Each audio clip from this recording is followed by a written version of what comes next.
부터 27절입니다.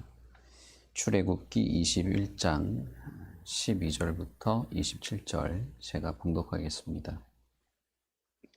사람을 쳐 죽인 자는 반드시 죽일 것이나 만일 사람이 고의적으로 한 것이 아니라 나 하나님이 사람을 그의 손에 넘긴 것이면 내가 그를 위하여 한 곳을 정하리니 그 사람이 그리로 도망할 것이며 사람이 그의 이웃을 고의로 죽였으면 너는 그를 내 제단에서라도 잡아내려 죽일지니라. 자기 아버지나 어머니를 치는 자는 반드시 죽일지니라. 사람을 납치한 자가 그 사람을 팔았던지 자기 수하에 두었든지 그를 반드시 죽일지니라. 자기의 아버지나 어머니를 저주하는 자는 반드시 죽일지니라. 사람이 서로 싸우다가 하나가 돌이나 주먹으로 그의 상대방을 쳤으나 그가 죽지 않고 자리에 누웠다가 지팡이를 짚고 일어나 걸으면 그를 친 자가 형벌은 면하되 그간의 손해를 배상하고 그가 완치되게 할 것이니라. 사람이 매로 그 남종이나 여종을 쳐서 당장에 죽으면 반드시 형벌을 받으려니와 그가 하루나 이틀을 연명하면 형벌을 면하리니 그는 상전의 재산임이라. 사람이 서로 싸우다가 임신한 여인을 쳐서 낙태하게 하였으나 다른 해가 없으면 그 남편의 청구대로 반드시 벌금을 내되 재판장의 판결을 따라 낼 것이니라. 그러나 다른 해가 있으면 값되 생명은 생명으로, 눈은 눈으로, 이는 이로, 손은 손으로, 발은 발로, 된 것은 된 것으로, 상하게 한 것은 상함으로, 때린 것은 때림으로 갚을지니라. 사람이 그 남종의 한 눈이나 여종의 한 눈을 쳐서 상하게 하면 그 눈에 대한 보상으로 그를 놓아줄 것이며 그 남종의 이나 여종의 이를 쳐서 빠뜨리면 그 이에 대한 보상으로 그를 놓아줄지니라. 아멘. 하나님께서 모세에게 십계명을 준 이후에 그 십계명에 대한 내용들을 좀 더 풀어서 일상적인 삶에 적용하면서 설명을 더 덧붙이시는데, 이것은 사실 십계명에 기록된 10개의 단락적인 항목만을 지키는 것이 십계명에 대한 태도가 아니라 십계명을 기본으로 해서 이 계명에 담겨져 있는 하나님의 어떤 거룩한 삶에 대한 요구, 하나님의 백성으로서 살아가게 되는 삶의 모든 원리를 묵상하고 이해하고 하나님의 뜻을 자신의 삶에 적용하여야 하는 것들을 이제 강조한다고 볼 수가 있겠습니다. 특히 이제 21장에서 보면 주인과 상전의 관계가 인격적이어야 한다라는 것과 12절부터 이어지는 여러 사건, 사고에 대한 것들을 언급할 때 이것은 여전히 십계명에 대한 설명이라고 볼 수가 있습니다. 특히 살인하지 말라라고 하는 계명에 대해서 단순히 사람을 죽이지만 않으면 되는 그런 것이 아님을 말하는 것이죠. 결국은 살인하지 말고 이웃에 대하여 탐내거나 거짓 증거하지 말아야 하는 이 계명에 대한 내용을 깊이 묵상하고 그 계명에 담겨져 있는 하나님의 뜻, 거룩한 삶에 대한 하나님의 요구를 폭넓게 확장해서 자신의 삶에 적용해야 한다는 것입니다. 단순히 율법주의적인 해석을 한다면 그냥 살인 자체만 하지 않으면 될 것입니다. 그러나 하나님은 여기에 있는 살인하지 말라라는 내용은 그 안에 담겨져 있는 더 많은 의미가 있는 것을 말하는 것이죠. 특히 이제 12절부터 보시면 사람을 죽게 만든 사람, 다시 말하면 살인을 한 자는 반드시 형벌을 받아야 하는 것을 말합니다. 그러니까 살인하지 말라라는 계명을 주신 하나님이 사형이라는 것을 요구하는 것이죠. 그것은 결국 이 하나님의 계명에 대한 불순종, 하나님의 말씀과 하나님의 뜻, 혹은 하나님의 거룩한 요구에 대한 불순종에는 반드시 형벌이 뒤따른다는 것을 말하는 것입니다. 이것은 어제도 말씀드렸습니다마는 윤리적인 어떤 규칙을 정하고 윤리를 어겼기 때문에 벌을 받아야 된다는 말을 하는 것이 아닙니다. 여기서 나오는 그는 반드시 죽여야 된다. 그는 벌을 받아야 되고 보상을 해야 되고 변제를 해야 된다라는 이 말들은 상대방에게 내가 해를 입혔으니 너가 그 해에 대한 그 사망에 대한 책임이나 벌을 지어야 된다는 뜻이 아니고, 하나님의 뜻을 알고 하나님의 계명을 알고 약속과 율법, 그 계명을 지켜야 하는 것에 대한 새로운 약속을 맺은 사람이 하나님의 계명을 어길 때, 하나님의 말씀을 불순종할 때는 반드시 죽여야 하는, 그는 반드시 하나님으로부터 정해진 형벌이 있다고 하는 것을 강조하는 것입니다.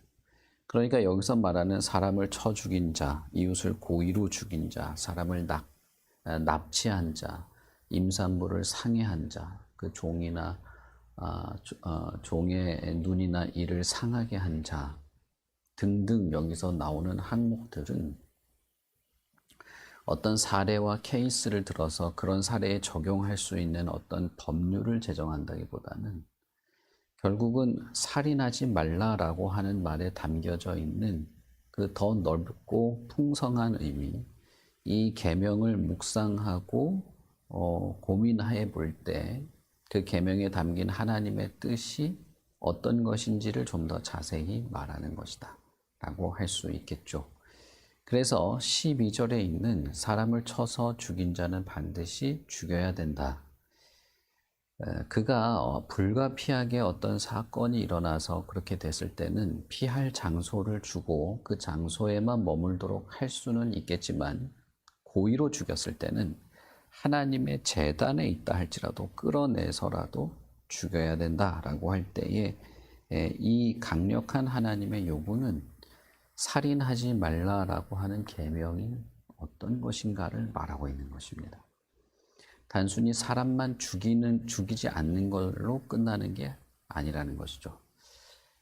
내 부모를 공경하라라는 계명도 이 계명을 어겼을 때는 반드시 죽여야 할 만큼 중요한 의미가 있는 겁니다. 그것은 왜 그러냐 하면 5계명부터 10계명에 해당되는 모든 계명의 기초에는 하나님이 만드신 생명에 대한 존중, 하나님이 만드신 인간에 대하여 가져야 할 당연한 태도를 그 중심에 가지고 있기 때문입니다. 부모를 공경하라는 것이 가장 먼저 나온 이유는 모든 인간관계의 출발이 부모와 자녀 관계로부터 시작되기 때문입니다. 그러니 이것은 부모든 자녀든 상전이든 종이든 친구든 이웃이든 심지어는 내가 미워하는 사람이든 그에게는 인격적인 대접, 인격적인 어떤 태도를 가져야 한다는 것입니다. 왜냐하면 하나님의 말씀, 하나님의 계명이 생명을 창조하신 하나님에 대한 존중, 그리고 하나님으로부터 창조된 인간에 대한 존중이 있어야 함을 말하고 있기 때문입니다. 살인하지 말라라는 것도 마찬가지예요. 죽이지만 않으면 되는 것이 아닙니다. 쭉 이어서 읽어보면 자기 아버지나 어머니를 치는 자, 혹은 자기 부모를 저주한 자, 그리고 사람을 납치한 자도 반드시 죽여야 되는 것을 말합니다. 그러면 납치만 안 하면 되냐 하는 게 아니죠. 그 사람에 대해서 존중하고, 특히 부모와 자녀의 관계에 있어서는 사랑의 관계로 이어져 있어야 함을 말하는 것입니다. 서로 싸우다가 때려서 죽이거나 몸져 눕게 했을 때도 반드시 형벌을 받아야 하는 것은 그가 다른 사람의 생명에 해를 입히거나 그 생명을 존중하지 않았기 때문에 형벌을 받아야 하는 것이고, 그렇다면 살인하지 말라라고 하는 계명에 담겨져 있는 뜻은 다른 사람의 생명을 사랑하고 존중해 줘야 한다는 것입니다. 내 부모를 공경하라라고 하는 것도 부모에 대한 존경과 사랑을 가지라라고 하는 말이고, 더 나아가서는 부모와 자녀와의 관계로 설정된 하나님에 대한 태도도 부모와 자녀와의 관계 속에 투영되어 있다는 것을 말하는 것입니다. 그런 면에서 부모에 대해서 함부로 하는 사람, 혹은 부모에 대해서 원망과 어떤 불만이 가득하게 있는 사람은 사실상 하나님도 제대로 섬기기 어렵습니다.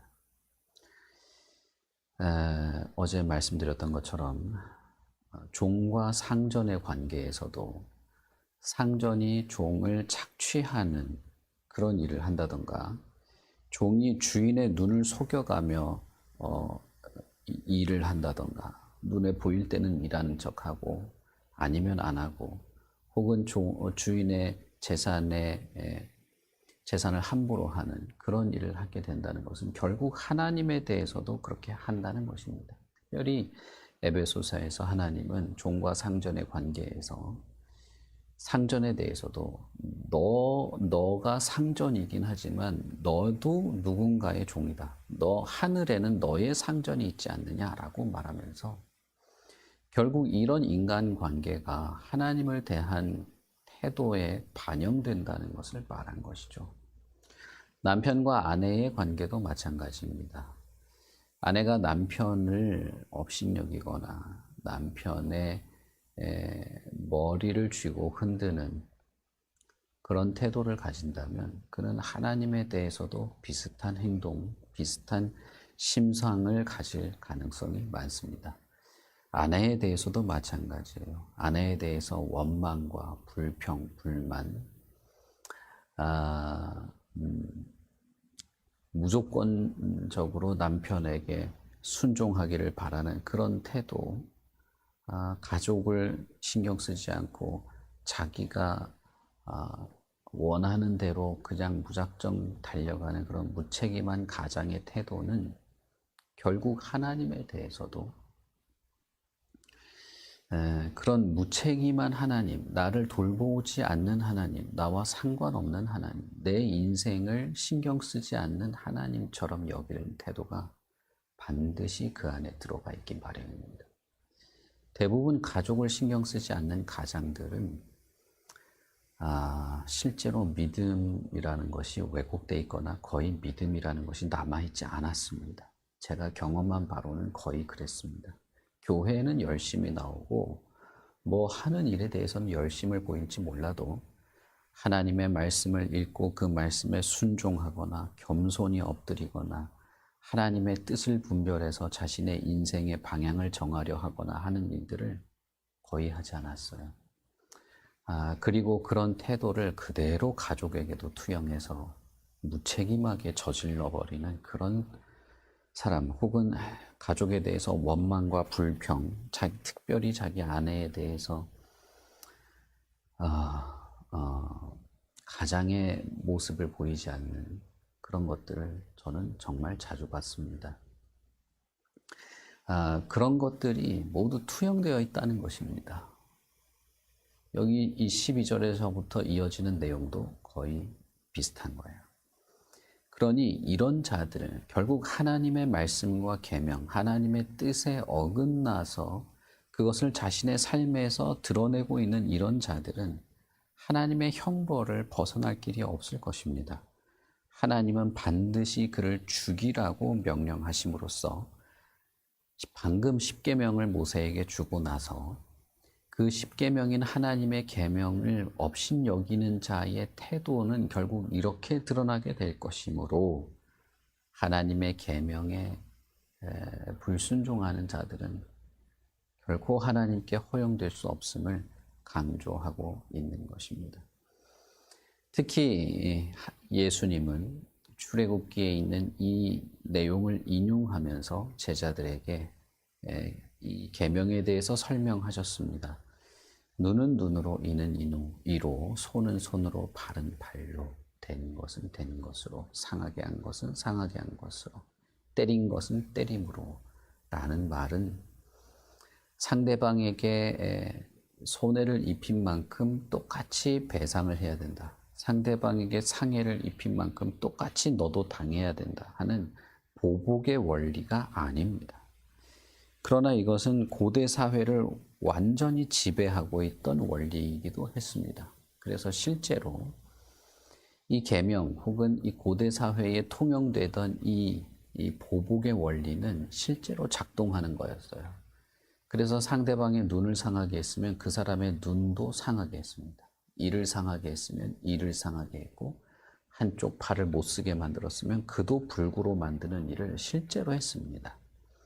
그리고 그것이 정의고 그것이 율법을 지키는 거라고 생각했어요.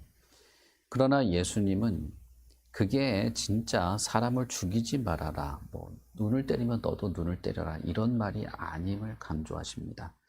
복음서에서 제자들에게 뭐라고 말합니까?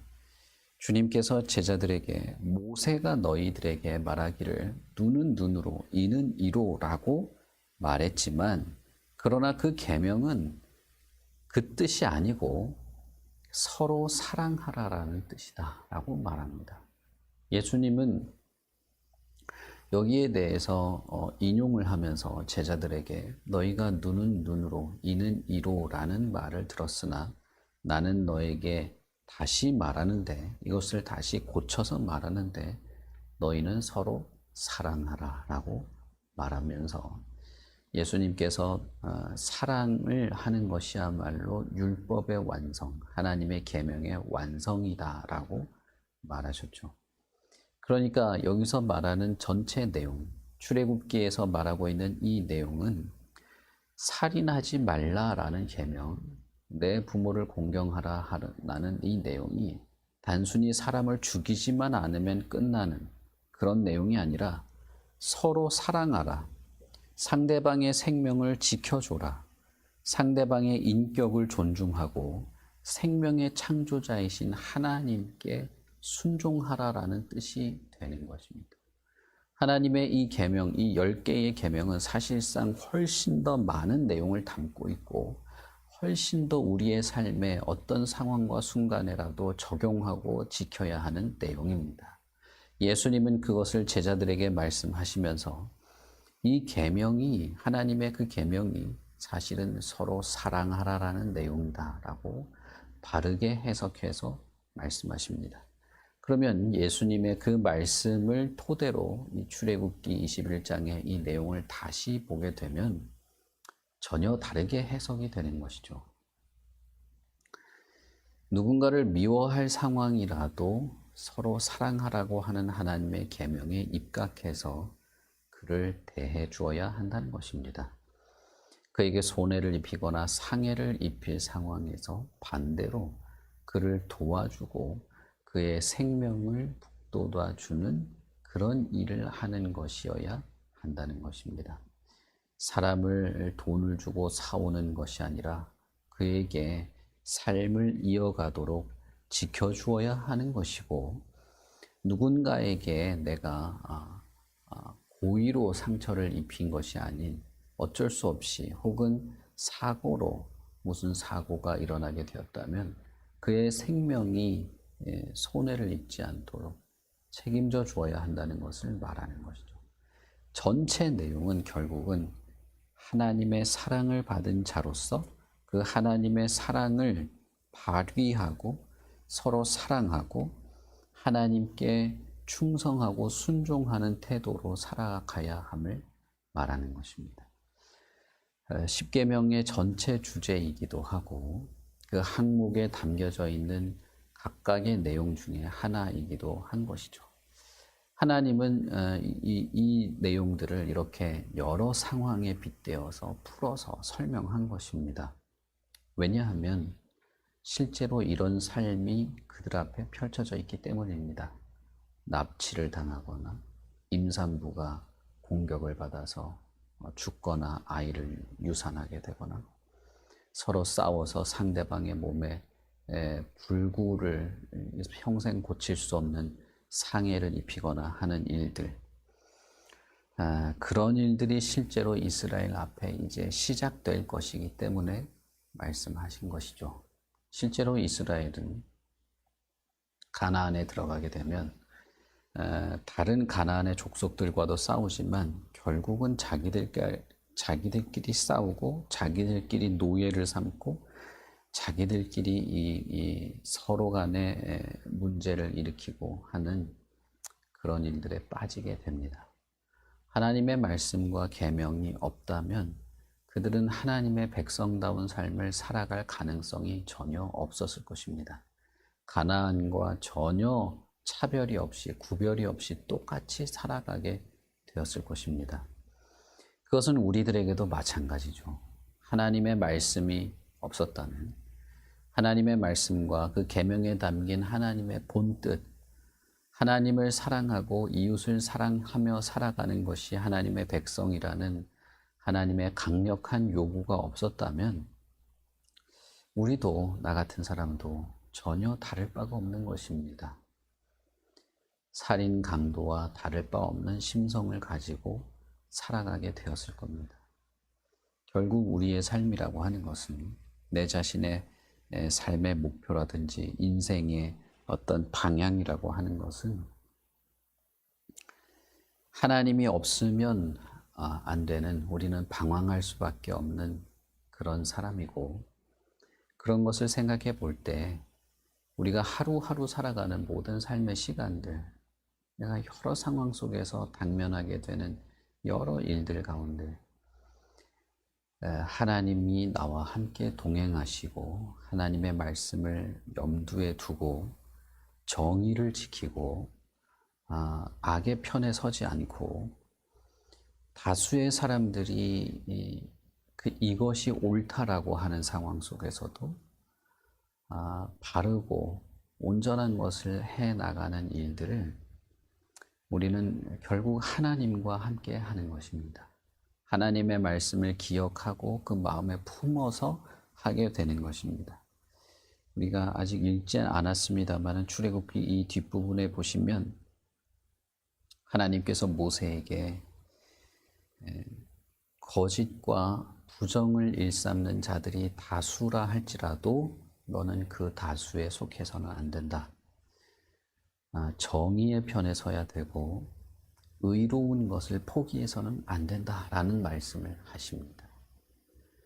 이웃에 대하여 거짓 증거하지 말라라고 하는 말에는 결국은 정의의 편에 서라는 뜻이 있는 것이죠. 그것을 하나님이 강조하시는 것이죠. 오늘 우리가 읽은 본문도 마찬가지입니다. 이 하나님의 말씀, 이 하나님의 계명을 우리는 깊이 묵상해야 합니다. 그리고 이 말씀에 대한 생각과 깊이를 더하면서 우리의 삶에 폭넓게 풍성하게 적용하고 순종하며 살아가는 것이 우리의 삶의 바른 모습입니다. 단순히 살인만 안 하고 도둑질만 안 하면 끝나는 게 아닌 거예요. 여러분 한번 보십시오. 우리가 부모라도 미워하고 자식이라도 미워하고 친구라도 원망하고 결국 그게 다 어디로 갑니까? 하나님에게로 가는 것입니다. 하나님이라도 원망하고 하나님에게라도 실망감을 내비치고 하나님에 대해서도 냉랭하고 불경한 태도를 가지는 이스라엘의 그런 반복되는 그 모습이 어디에서 왔겠습니까? 결국 그들과 우리는 다를 바 없고 하나님에 대한 태도가 결국 우리 삶의 전반에 다 영향을 미치게 되는 것이죠.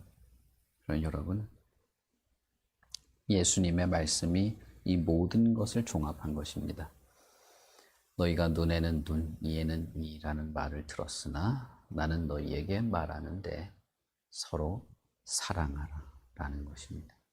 그리고 나서 다시 십계명의 이 구절을 보면, 살인하지 말라라는 구절을 보면 살인하지 말라가 결국은 서로 사랑하라는 말을 하신 거였구나. 살아가기를 이해하게 되고 우리 앞에 펼쳐질 모든 삶이 이토록 누군가를 미워하고 죽일 만한 상황이 이토록 많구나. 누군가를 살인해야 할 만큼 살인자가 내가 될 만큼의 그 많은 부정과 미움과 다툼과 사고들이 우리의 삶에 이렇게 많이 펼쳐져 있었구나를 이해하게 되는 것이죠. 그러니 여러분, 다른 어떤 것보다 마음을 지키십시오. 하나님의 말씀에 향하여 있는 이 마음이 흔들리지 않도록 항상 하나님을 의식하고 의지하고 하나님의 임재와 동행 가운데 살아가기를 바랍니다. 우리 같이 기도하겠습니다. 하나님 아버지의 은혜를 감사합니다. 하나님께서 우리를 그저 이집트에서 끄집어낸 것으로 끝나게 하신 것이 아니고 하나님의 10가지 계명 그리고 그 계명에 대한 다양한 해석을 하나님께서 해주십니다.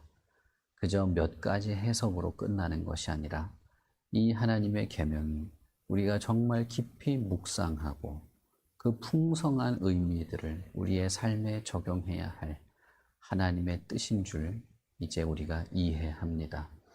하나님의 백성이 거룩하고 경건하게 살아야 할 것을 원하시고 하나님의 마음과 뜻에 부합하며 살아가기를 바라시는 우리 아버지 하나님, 그리고 예수 그리스도께서 이 모든 계명을 완벽하게 지키시며 삶의 본을 보이셨고 그리고 주님께서 서로 사랑하라는 가르침도 주셨습니다.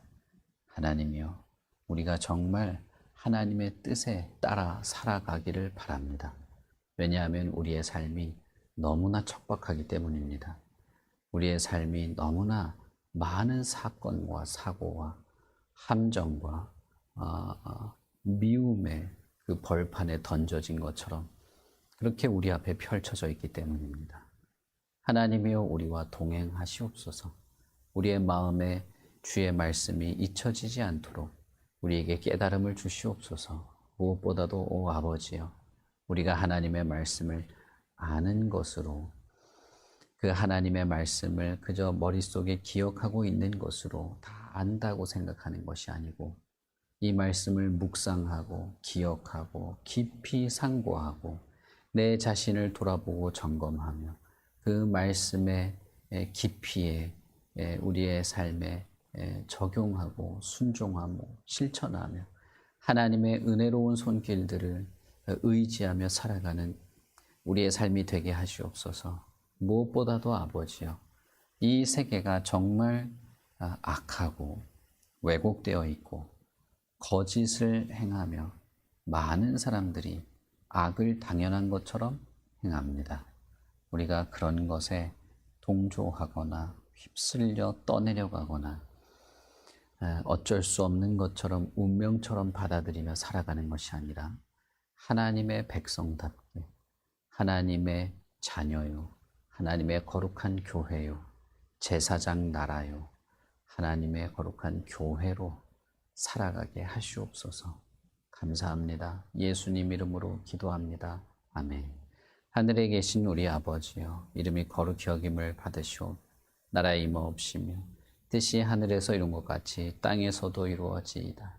오늘날 우리에게 일용할 양식을 주옵시고 우리가 우리에게 죄 지은 자를 사하여 준 것 같이 우리 죄를 사하여 주옵시고 우리를 시험에 들게 하지 마옵시고 다만 악에서 구하옵소서. 대개의 나라와 권세와 영광이 아버지께 영원히 있사옵나이다. 아멘.